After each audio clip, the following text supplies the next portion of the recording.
there has been an obvious decline, an obvious mental acuity, cognitive issue with Joe Biden. I didn't think he'd actually hit the debate floor last night, and he did.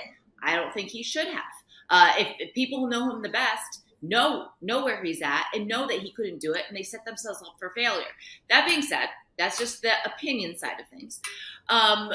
What is the state of the race? Will Joe Biden still be the nominee for the Democratic ticket? You have Politico today, bedwetting. It's the Democratic nightmare.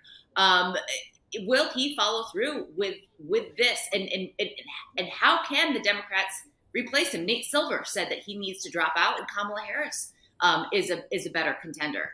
Joe Biden this morning said that he's not dropping out, that he's going to stay in it. So, where do you see this going in the next few months? So you're right, Kelly. Only Biden can make the decision to drop out unless there's some extraordinary change in the rules. And the other, subplot here is, don't forget, the Democratic National Committee changed the rules so that they can Zoom nominate him. In other words, do it online before he even sets foot on the convention floor in Chicago. So they could do that at any time. It would probably have to be after July 13th, when Indiana selects its delegates. They don't have a full slate of delegates yet.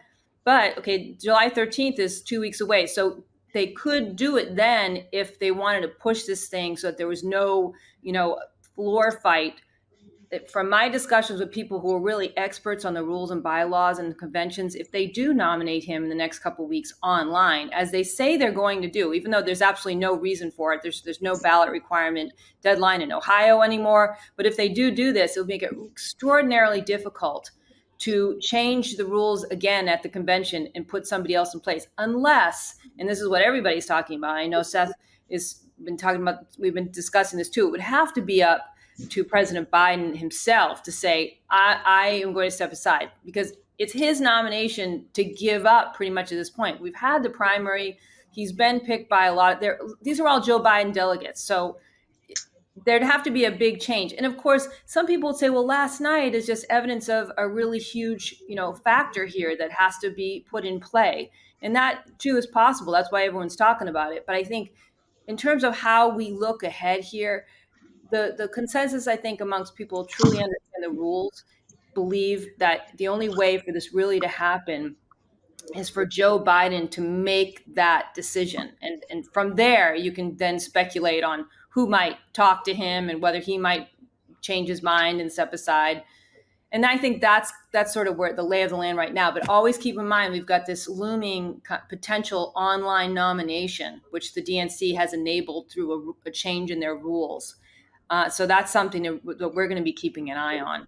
Seth, what do you think happens in the next 2 weeks running up to the DNC convention? Well, we're going to have, the dust settled few days to sort of figure out how Democrats want to navigate this.